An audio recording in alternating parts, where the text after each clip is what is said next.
അസ്സലാമു അലൈക്കും വറഹ്മത്തുള്ളാഹി വബറകാതുഹു.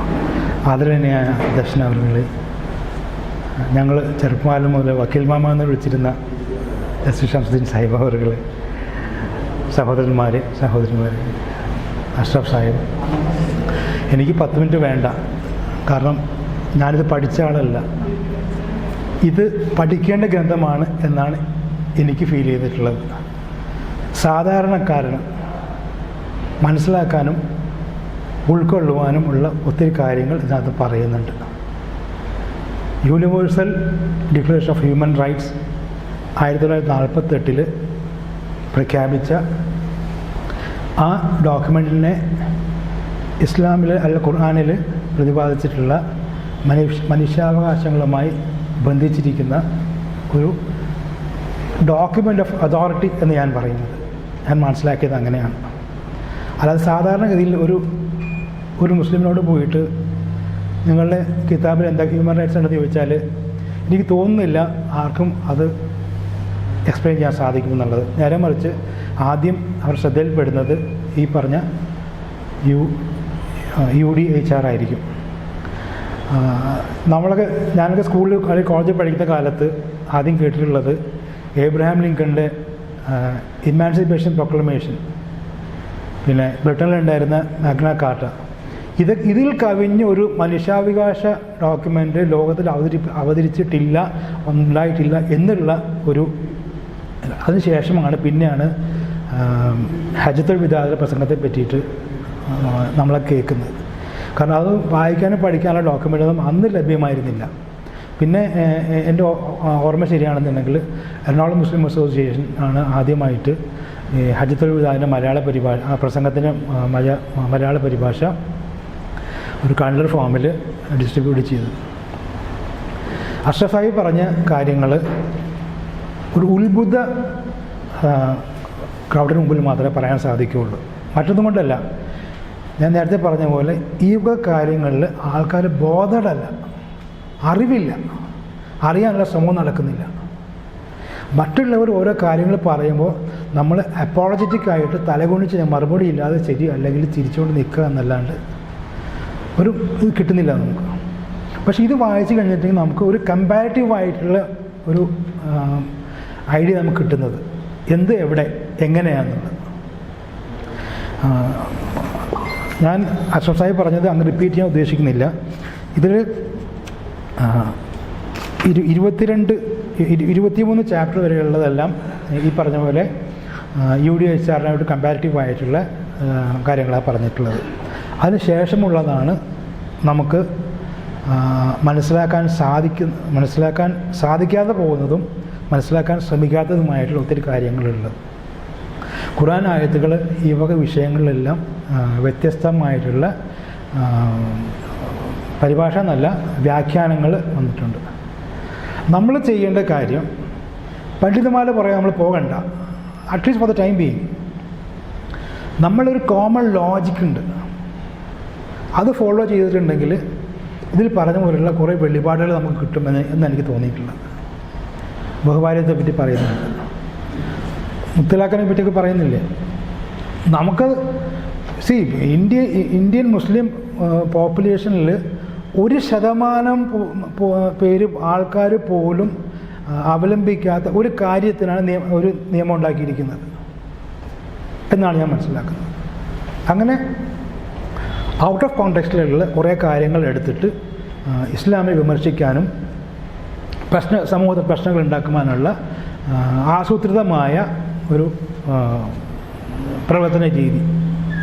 അറിവില്ലാത്തവർ നമ്മളെ കൗമ് അതിൽ വീണു പോവുകയാണ്. ഞാൻ ദീർഘിപ്പിക്കുന്നില്ല. ഇങ്ങനെ ഒരു ഡോക്യുമെൻ്റ്, ഇങ്ങനെ ഒരു ഗ്രന്ഥം എഴുതാൻ പ്രേരിപ്പിച്ചത് അദ്ദേഹത്തിൻ്റെ അഭിഭാഷക ജീവിതത്തിലെ എക്സ്പീരിയൻസ് ആയിരിക്കും എന്ന് ഒരു വലിയ അളവിൽ ഞാൻ വിശ്വസിക്കുകയാണ്. കാരണം പണ്ഡിത സമൂഹത്തോട് ഇടപഴകുക അല്ലെങ്കിൽ സംസാരിക്കാനായിട്ടുള്ള മെറ്റീരിയൽ അല്ലെങ്കിൽ മെറ്റൽ അദ്ദേഹം സ്വയം പഠിച്ചെടുത്തതാണെന്നാണ് എനിക്ക് തോന്നുന്നത്. എൻ്റെ പിതാവിൻ്റെ ഏറ്റവും അടുത്ത സുഹൃത്തുക്കളെ അതിലൊരു വ്യക്തി എന്ന നിലയിൽ വളരെ അറിയാവുന്ന ആളെന്നുള്ള നിലയ്ക്കും ഞാൻ അത് കണ്ടിട്ടുള്ള ആളാണ്. അദ്ദേഹത്തിൻ്റെ ഇത്തരത്തിലുള്ള ശ്രമങ്ങൾക്ക് പഠിച്ചവൻ അർഹമായ പ്രതിഫലം കൊടുക്കട്ടെ എന്നും കൂടുതൽ ഈ 90s-ലും 90 വയസ്സ് കഴിഞ്ഞൊരു വ്യക്തിയാണ് അദ്ദേഹത്തിൻ്റെ കഴിവുകൾ ഇനിയും സമൂഹത്തിനും നമ്മളുടെ സമുദായത്തിനും ഉപകാരപ്പെടട്ടെ എന്നും അള്ളാഹു അതിന് ദീർഘായുസ്സ് കൊടുക്കട്ടെ എന്നും പ്രാർത്ഥിച്ചുകൊണ്ട് ഞാൻ അവസാനിപ്പിക്കുകയാണ്. അസ്സലാമു അലൈക്കും.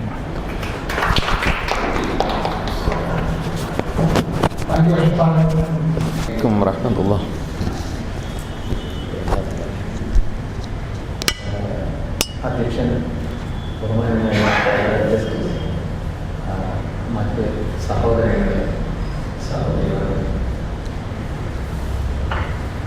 ഞാൻ ഈ പുസ്തകം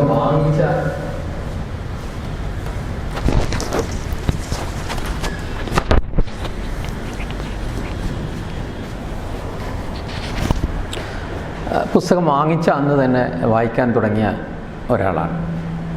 പകുതി വായിച്ചപ്പോൾ ഞാനിത് സാധാരണ നമ്മളൊരു പുസ്തകം വായിക്കുമ്പോൾ അത് അടയാളം വെച്ച് അല്ലെങ്കിൽ മടക്കി അടയാളം വെച്ച് നിർത്താറാണ് പതിവ്. അപ്പോൾ സംഭവിക്കുന്നത് പിന്നീട് അത് വായിക്കാൻ വിട്ടുപോകും, മറ്റെന്തെങ്കിലും കാരണങ്ങൾ കൊണ്ട് അത് വിട്ടുപോകും. ഇങ്ങനെ വിട്ടുപോകാതിരിക്കാൻ ഈ പുസ്തകം ഞാൻ വായിച്ച് പകുതി എത്തിയപ്പോൾ ഇതിങ്ങനെ തന്നെ മടക്കി ഇങ്ങനെ വെച്ച് നിലനിർത്തിയതാണ്. കാരണം അത് കണ്ടിന്യൂ ചെയ്യണം എന്ന ഒരു തോന്നൽ. ഒരു വായിക്കുന്ന ആൾക്ക് ഇത് ഇനിയും വായിക്കപ്പെടേണ്ടതാണ് എന്ന് തോന്നുന്നതാണ് ഒരു പുസ്തകത്തിൻ്റെ ഏറ്റവും വലിയ വിജയം തന്നെ എന്നെനിക്ക് തോന്നുന്നു. ഞാൻ ഈ പുസ്തകത്തിൻ്റെ ഉള്ളടക്കത്തെക്കുറിച്ച് സംസാരിക്കാൻ ഉദ്ദേശിക്കുന്നില്ല. കാരണം വളരെ വിശദമായി, പ്രത്യേകിച്ചും എനിക്ക് തോന്നുന്നത് ഈ പുസ്തകത്തിൻ്റെ റിസർച്ചിലടക്കം പങ്കാളിത്തമുണ്ടായിരുന്ന അഷ്റഫ് സാഹിബ് വളരെ വിശദമായി എല്ലാ ചാപ്റ്ററുകളും ചാപ്റ്റർ വൈസ് ഉദ്ധരിച്ചുകൊണ്ട് ഇവിടെ പ്രസംഗിച്ച സ്ഥിതിക്ക് എനിക്ക് തോന്നുന്നത് ഈ ഒരു പുസ്തകം പുനഃപ്രസിദ്ധീകരിക്കേണ്ട ഒരു പുസ്തകമാണ്. ഒരു വിപ്ലവം ഉണ്ടാക്കേണ്ടുന്ന ഒരു പുസ്തകമാണ്. അതുകൊണ്ട് തന്നെ ഇത് ഇനി പുനഃപ്രസിദ്ധീകരിക്കുകയാണെങ്കിൽ ഒരു വായനക്കാരൻ്റെ ഭാഗത്ത് നിന്ന് എന്താണ് നിർദ്ദേശങ്ങളുള്ളത്, ആ രീതിയിലാണ് ഞാനിതിൻ്റെ വളരെ ചെറിയ സമയം കൊണ്ട് പറയാൻ ഉദ്ദേശിക്കുന്നത്.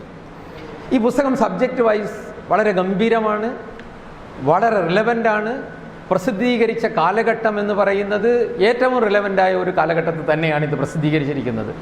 ഈ സബ്ജക്റ്റുകളെല്ലാം തന്നെ കാലികമായി ഏറ്റവും കൂടുതൽ ചർച്ച ചെയ്തുകൊണ്ടിരിക്കുന്ന ഒരു കാലത്ത് തന്നെയാണ് എന്നതാണ് ഈ പുസ്തകത്തിനെ ഏറ്റവും പ്രമുഖമാക്കുന്നത് എന്നെനിക്ക് തോന്നുന്നു.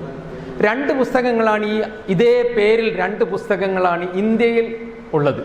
ഒന്ന് അബുൽ അല മൗദൂദ് സാഹിബിൻ്റെ ഒരു പുസ്തകം സെയിം ഹെഡിങ്ങിലാണ് ഞാൻ പറയുന്നത്. മറ്റൊരു പുസ്തകം ഷംസുദ്ദീൻ സാഹിബിൻ്റെ ഈ പുസ്തകമാണ്. ഒരു പുസ്തകത്തെ നമ്മളെപ്പോഴും പബ്ലിഷ് ചെയ്യുമ്പോൾ നമുക്ക് ഏറ്റവും കൂടുതൽ വായനക്കാരെ അട്രാക്റ്റ് ചെയ്യാനാണ് നമ്മൾ ഉദ്ദേശിക്കേണ്ടത്. അതുകൊണ്ട് തന്നെ എനിക്ക് തോന്നുന്നു പുനഃപ്രസിദ്ധീകരിക്കുമ്പോൾ ഇതിൻ്റെ ടൈറ്റിലിൽ ഈ ഹ്യൂമൻ റൈറ്റ്സ് ഇൻ ഇസ്ലാം എന്നതിനേക്കാൾ ഹ്യൂമൻ റൈറ്റ്സ് ഇസ്ലാം എന്ന ഒരു ടൈറ്റിൽ കൊടുക്കുമ്പോൾ ഇൻ ഇസ്ലാമിൻ്റെ അപ്പുറത്ത് കുറേ ആളുകൾ കൂടി ഇത് വായിക്കാനുള്ള ഒരു സാധ്യതയുണ്ട് എന്നെനിക്ക് തോന്നുകയാണ്.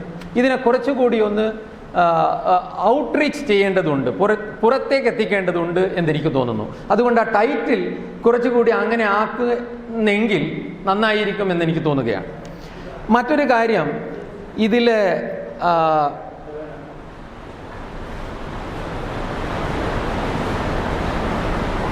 ഈ ചാപ്റ്ററുകൾ, നമ്മൾ ഓരോ ചാപ്റ്ററുകൾ പരിശോധിക്കുമ്പോൾ പല ചാപ്റ്ററുകളിലും റിപ്പീറ്റേഷൻ വരുന്നത് കൊണ്ട് ഈ പഴയ ചാപ്റ്ററിൽ ഞാൻ പറഞ്ഞത് എന്ന് പറയേണ്ട സന്ദർഭങ്ങൾ ഉണ്ടായിട്ടുണ്ട്. ഉദാഹരണം പറഞ്ഞാൽ ചാപ്റ്റർ 3, ചാപ്റ്റർ 6 ഈ ചാപ്റ്റർ 6 പറഞ്ഞിട്ട് സ്റ്റാർട്ടിങ് തന്നെ പറയുന്നത് ഈ കാര്യങ്ങൾ ഞാൻ നേരത്തെ എന്ന രീതിയിൽ ഒരു പുസ്തകം മുന്നോട്ട് പോകുന്നത് ഇതിൻ്റെ വായനയെ ത്വരിതപ്പെടുത്തുന്നതിന് സഹായിക്കില്ല എന്നെനിക്ക് തോന്നുകയാണ്. അതുകൊണ്ട് തന്നെ ഈ ചാപ്റ്ററുകൾ പലതും കമ്പൈൻ ചെയ്യാം എന്നതാണ് എൻ്റെ ഒരു സജഷൻ. പുനഃപ്രസിദ്ധീകരിക്കുമ്പോഴുള്ള ഒരു ആംഗിളിലാണ് ഞാനിത് സംസാരിക്കുന്നത്. ഇതിനെ ക്രിട്ടിസൈസ് ചെയ്യാനല്ല എന്ന് വളരെ ഭവ്യതയോടുകൂടി ബഹുമാനത്തോടുകൂടി ഞാൻ ജസ്റ്റിസിനെ ഓർമ്മിപ്പിക്കുകയാണ്. ഇത് പുനഃപ്രസിദ്ധീകരിക്കുന്നു എങ്കിൽ ശ്രദ്ധിക്കേണ്ട പോയിന്റ് എന്ന് എനിക്കൊരു വായനക്കാരന് തോന്നുന്ന രീതിയിലാണ് ഞാനിതിനെ സമീപിക്കുന്നത്. മറ്റൊന്ന്, ഈ universal declaration of human rights ഒരു പുസ്തകത്തിൻ്റെ തുടക്കം. അതാണ് ഈ പുസ്തകത്തിലെ ഏറ്റവും വലിയ ചർച്ച. അത് ഇസ്ലാമുമായി ബന്ധിപ്പിക്കാൻ വളരെ ഭംഗിയായ ഒരു ശ്രമം, ഇസ്ലാമിലെ നിയമങ്ങളുമായി ബന്ധിപ്പിക്കാനുള്ള ശ്രമം ഈ പുസ്തകം നടത്തുന്നുണ്ട്. പക്ഷേ ഒരു ഫസ്റ്റ് ചാപ്റ്റർ എന്ന നിലയ്ക്ക് ഹ്യൂമൻ റൈറ്റ്സും അതിൻ്റെ ബാക്ക്ഗ്രൗണ്ടും അതിൻ്റെ ഏറ്റവും പ്രധാനപ്പെട്ട കണ്ടന്റുകളും ഒരു ഫസ്റ്റ് ചാപ്റ്റർ എന്ന നിലക്ക് കൂടി ഈ പുസ്തകത്തിൽ വന്നിരുന്നു എങ്കിൽ മറ്റുള്ളവർക്ക് ഇത് ഒരു റെഫറൻസ് ഗ്രന്ഥമായി ഉപയോഗിക്കുന്നതിന് കൂടുതൽ ഗുണകരമായേനെ എന്നെനിക്ക് തോന്നുകയാണ്, ഞാൻ ആശിക്കുകയാണ്. അതുപോലെ ഇതിലെ മറ്റൊരു കാര്യം,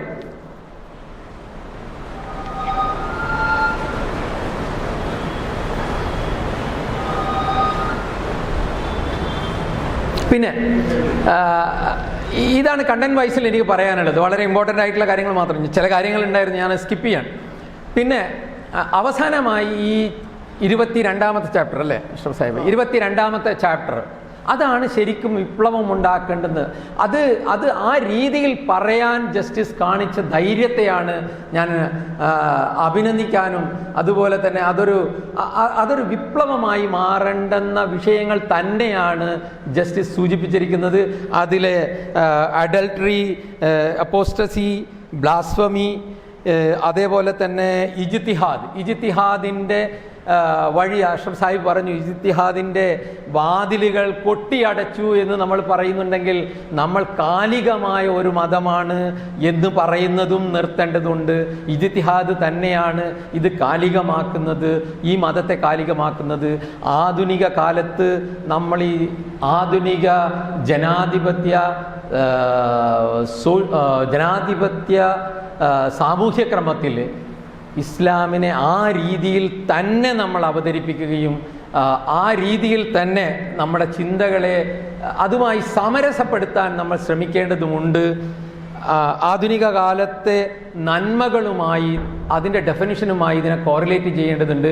അത് ഇജ്തിഹാദ് നിർബന്ധമാണ് എന്നുകൂടി സൂചിപ്പിച്ചുകൊണ്ട് ഇത് പുനഃപ്രസിദ്ധീകരിക്കാനുള്ള ഒരു ശ്രമം നമ്മുടെ ഭാഗത്തു നിന്ന് ഉണ്ടാകണം.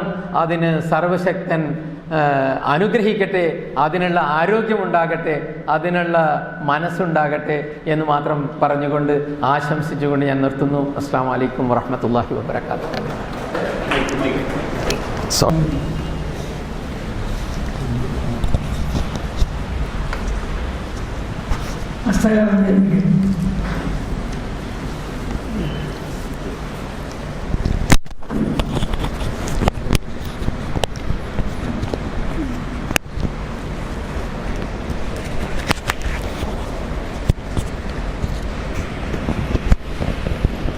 ഈ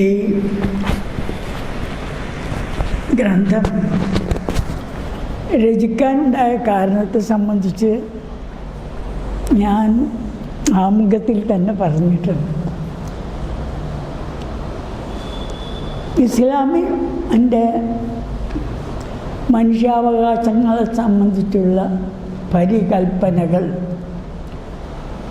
എന്താണെന്നുള്ളതിനെ സംബന്ധിച്ച്, അതുപോലെ തന്നെ ഇസ്ലാമിക നൈതിക ശാസ്ത്രത്തിൻ്റെ സവിശേഷതകളെ സംബന്ധിച്ച് അമുസ്ലിമുകൾക്ക് മാത്രമല്ല മുസ്ലിമുകൾക്ക് തന്നെ വളരെയധികം തെറ്റിദ്ധാരണ ആയിട്ടുണ്ട് എന്നുള്ള കാര്യത്തിൽ എനിക്ക് സംശയമില്ല. ആ തെറ്റിദ്ധാരണകൾ കുറച്ചെങ്കിലും പരിഹരിക്കാൻ കഴിയുമാറൊരു ഗ്രന്ഥരചന നടത്തണം എന്നുള്ള ഉദ്ദേശത്തോട് കൂടിയിട്ടാണ് ഞാൻ ഇത് എഴുതാൻ തുടങ്ങിയത്. 2010 തന്നെ ഇതിൻ്റെ ഒരു ചെറിയ ഇതിൻ്റെ മുഴുവൻ ഉൾക്കൊണ്ടിട്ടെങ്കിലും മലയാളത്തിൽ ആദ്യം ഞാൻ ഇംഗ്ലീഷിൽ തന്നെയാണ് എഴുതിയത്.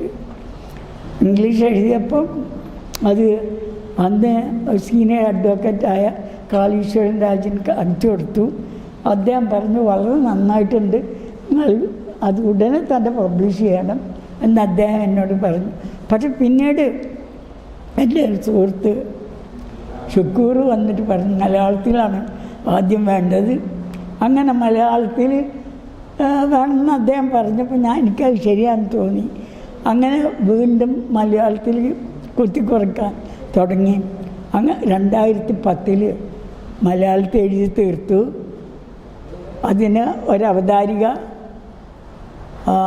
മനുഷ്യാവകാശ പ്രവർത്തകനും നിയമലോകത്തെ കുലപതിയുമായിട്ടുള്ള ജസ്റ്റിസ് വി ആർ കൃഷ്ണയ്യർ അവർ എഴുതി തരുകയും ചെയ്തു. അത് കഴിഞ്ഞ് ഈ റമദാൻ മാസത്തിലാണ് പലരും വന്ന് എന്നോട് പറഞ്ഞത് ഇംഗ്ലീഷ് വെർഷനും കൂടി പബ്ലിഷ് ചെയ്യണം എന്ന് പറഞ്ഞ് ചില സുഹൃത്തുക്കൾ വന്നു. അതാണ് എന്നെ പ്രേരിപ്പിച്ചത്. അങ്ങനെയാണ് രണ്ടാമത് ഈ ഇംഗ്ലീഷ് പുസ്തകം എഴുതാൻ തുടങ്ങിയത്. എന്നെ കുറേ ഒക്കെ അതിന് അഷ്റഫ് സാഹിബ് സഹായിച്ചിട്ടുണ്ട് എന്നുള്ള കാര്യം കൂടി ഞാനിപ്പോൾ പറയാൻ ആഗ്രഹിക്കുകയാണ്. വാസ്തവത്തിൽ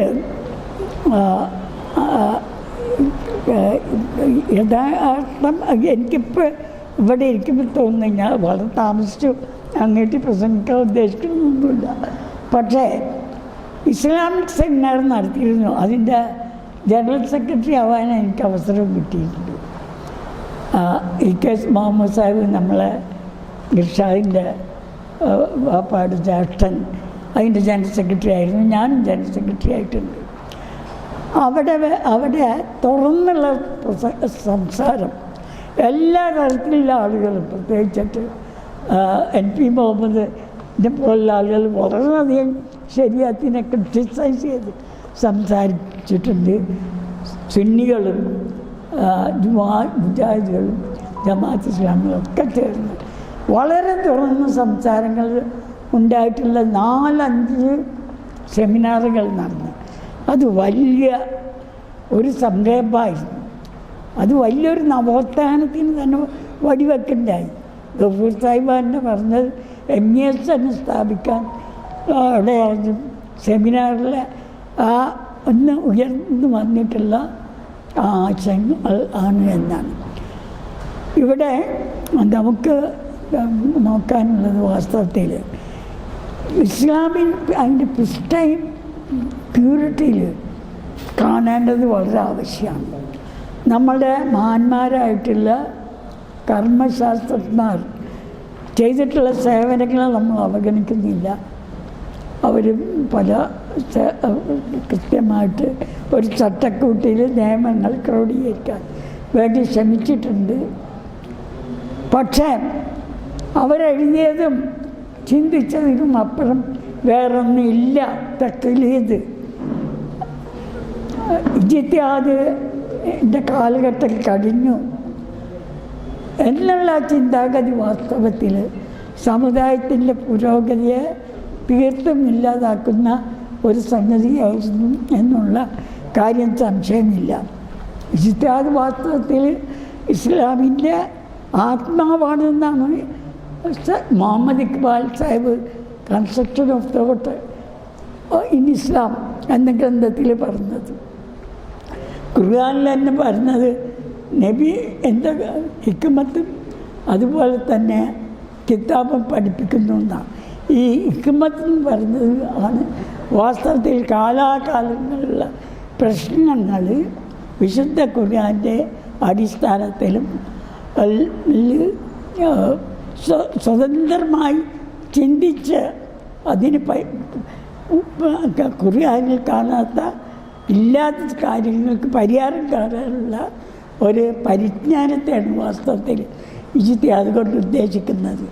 അത് വളരെ സജീവമായി ഇന്നും നിലനിൽപ്പില്ലെങ്കിൽ വാസ്തവത്തിൽ ഇസ്ലാം ഉണ്ടാവുകയില്ല എന്നുള്ളതാണ് യാഥാർത്ഥ്യം.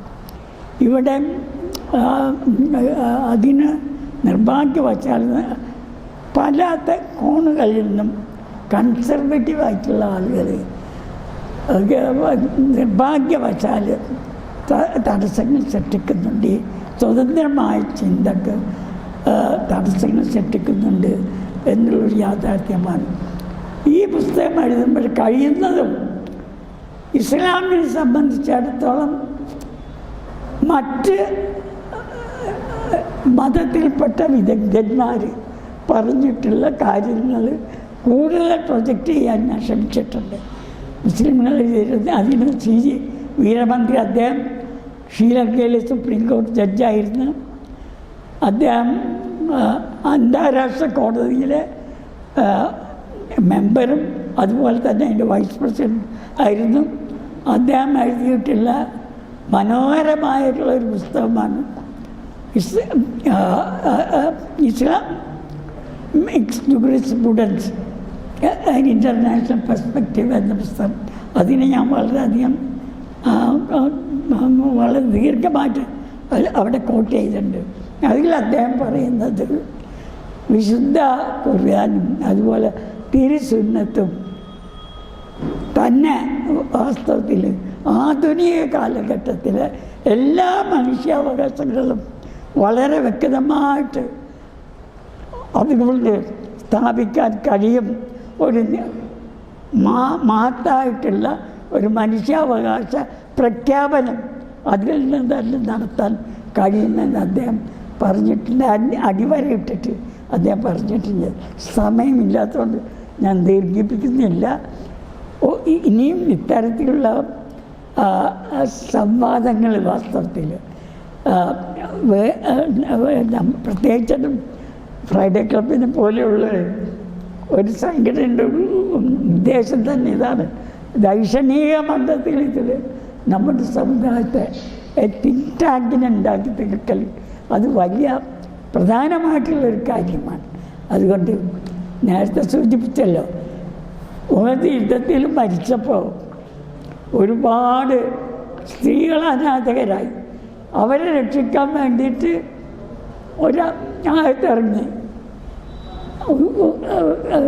ഞായത്തിറങ്ങി എന്തെന്ന് അവരെ സംരക്ഷിക്കാൻ നിങ്ങൾക്ക് നീതി പുലർത്താൻ കഴിയുന്നില്ലെങ്കിൽ ആ സാമൂഹിക സിറ്റുവേഷനെ സംരക്ഷിക്കാൻ വേണ്ടി 1, 2, 3, 4 കെട്ടിക്കോ പറ്റാതെ എല്ലാവരോടും തുല്യ നീതി ചെയ്യാൻ പറ്റില്ലെങ്കിൽ 1 മാത്രം മതി എന്ന് പറഞ്ഞു. ഈ ആദ്യത്തെ വിസ്മരിച്ചു കളഞ്ഞു. ഈ അനാഥകളെ സംരക്ഷിക്കാനോ പറഞ്ഞത്, അതല്ലാണ്ട് വേറെ ഒന്നിനല്ല. ആ കണ്ടീഷൻ എടുത്ത് കളഞ്ഞ് മറ്റേ കണ്ടീഷൻ മാത്രം പറഞ്ഞു. അങ്ങനെ വാസ്തവത്തിൽ ഓരോ കാര്യത്തിലും കുല്ലുള്ളത് വാസ്തവത്തിൽ ഖുർആൻ്റെ അടിസ്ഥാനത്തിലും ഹദീസിൻ്റെ അടിസ്ഥാനത്തിലും വളരെ വിലപ്പെട്ടൊരു നിയമമാണ് സ്ത്രീകൾക്ക് അനുവദിച്ചത്. അത് നിഷേധിക്കുകയും ചെയ്ത് അതിനെ സംബന്ധിച്ച് വാസ്തവത്തിൽ അബുല്ലാഹിൽ മൗദൂദ് തന്നെ വിലപിക്കുന്നുണ്ട്. സൗജൈൻ എന്ന അദ്ദേഹത്തിൻ്റെ ഗ്രന്ഥത്തിൽ വാസ്തവത്തിൽ സ്ത്രീകൾക്കുള്ള ഈ അവകാശം നമ്മൾ നിയമത്തിലില്ല. നമ്മുടെ പണ്ഡിതന്മാർ ഒന്നും അത് വാസ്തവത്തിൽ വിലപ്പെട്ട അവകാശമായിട്ട് കണക്കാക്കുന്നില്ല. ഇതൊക്കെയാണ് വാസ്തവത്തിൽ നമ്മുടെ സമുദായത്തിന് നേരിട്ടിട്ടുള്ള വലിയൊരാപത്ത്. അതുകൊണ്ട് ഒന്നും കൂടി നമുക്ക് ഖുർആനിലേക്കും സുന്നത്തിലേക്കും മടങ്ങിപ്പോകേണ്ടതുണ്ട്. അതുപോലെ തന്നെ ഇജ്തിഹാദിലേക്കും വിശുദ്ധ ഖുർആനിലെ കാര്യങ്ങളിൽ പോലും ഇജ്തിഹാദിന് സ്ഥാനമുണ്ടെന്ന് ഉമർ റളിയല്ലാഹു അൻഹുവിനെ പോലുള്ള ആളുകൾ തെളിയിച്ചിട്ടുണ്ട്. ക്ഷാമം ഉണ്ടായപ്പോൾ കൈവെട്ടാൻ തയ്യാറായില്ല ഉമർ. ക്ഷാമം ഉണ്ടായ കാര്യം അതൊരു പ്രത്യേക സന്ദർഭമാണ് എന്ന് പറഞ്ഞ് വിടുതലാക്കുന്നുണ്ടായി. അങ്ങനെ വാസ്തവത്തിൽ ഇസ്ലാമിക ചരിത്രത്തിൽ നമുക്കൊരുപാട് കാര്യങ്ങൾ കണ്ട് പഠിക്കാനുണ്ട്. അതിന് നമ്മൾ തയ്യാറാവണം. ഈ പുസ്തകത്തിൻ്റെ വിമർശനാത്മകമായിട്ട് പറഞ്ഞ ചില കാര്യങ്ങൾ വളരെയധികം ഞാൻ അപ്രീഷിയേറ്റ് ചെയ്യുന്നു. കഴിയുന്നതും എന്തെങ്കിലും ചെയ്യാൻ പറ്റുന്നുണ്ടെങ്കിൽ ചെയ്യും എന്ന് മാത്രം പറഞ്ഞുകൊണ്ട് എൻ്റെ വാക്കുകൾ ചുരുക്കുന്നു. നിങ്ങൾക്കൊക്കെ എൻ്റെ ഹൃദയംഗമമായ നന്ദി, പ്രത്യേകിച്ച് ഫ്രണ്ട്